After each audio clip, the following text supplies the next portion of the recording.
Hi, my name is Nathan Page, and I'm going to be talking about what teacher dispositions will help make me a successful teacher. The first one, I believe, are high expectations. As a football coach and a competitor, I want my students to strive to be the best they can be. I understand that students may be at different levels and ability, but goals and expectations can help bring out the best in them. Also, respect for diversity. I myself come from a mixed race and believe that there's no room for racism or inappropriate behavior in that respect when it comes to the classroom. We are a diverse society and we should embrace that. School should always be a place where kids feel safe. They come from lots of different backgrounds and home life may be difficult for some of them. We should make sure they feel safe at school. Being fair and honest is another position I think I have. It's important to be fair because students pick up fast on if you're playing favors, and that may damage your relationship with the student in the long run. Honesty is also important because the grades you give students need to reflect the level that they are at. It's important to be transparent in your grading and decision making. You should not pass kids if they do not meet your criteria for passing the class. Giving them a grade they do not earn sets them up for failure in the long run. Also, dedication. As a football coach, I'm used to putting in long hours and doing much more than my job requires. Teaching young students is an honor and it should be treated as such. Some of the dispositions I need to work on have more to do with experience, I think, than anything else. Compassion. Being a football coach, I feel like sometimes I come off as being hard on the kids. My players know that's the love I feel for them, but to other students, I may feel like I'm being hard on them.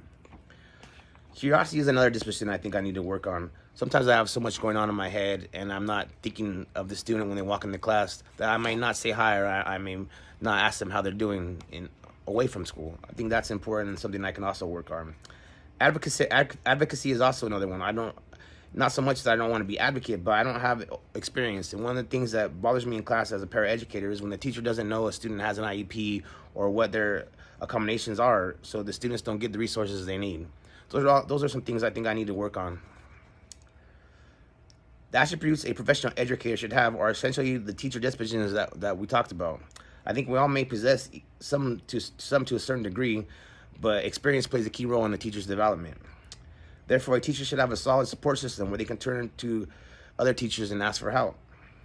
They should behave in a way that sets the example for the class. The teacher should be someone that the kids respect, but also can be someone that the kids can approach if they need to talk or have a question about something. The standard guidelines of action should be like the code of ethics. Educators should be responsible to the profession of teaching and to understand the rules, laws, and procedures that come along with that. They need to be responsible to the students and to have their best intentions at heart. They need to also have responsibility to the school and community to ensure the development of young people who can navigate and prosper through life. Teachers' dispositions can positively and negatively affect psychological and moral development by their actions. I had a teacher who affected me in a negative way by accusing me of cheating. There was no way I could be cheating because of a Scantron test when I had a pen in my hand.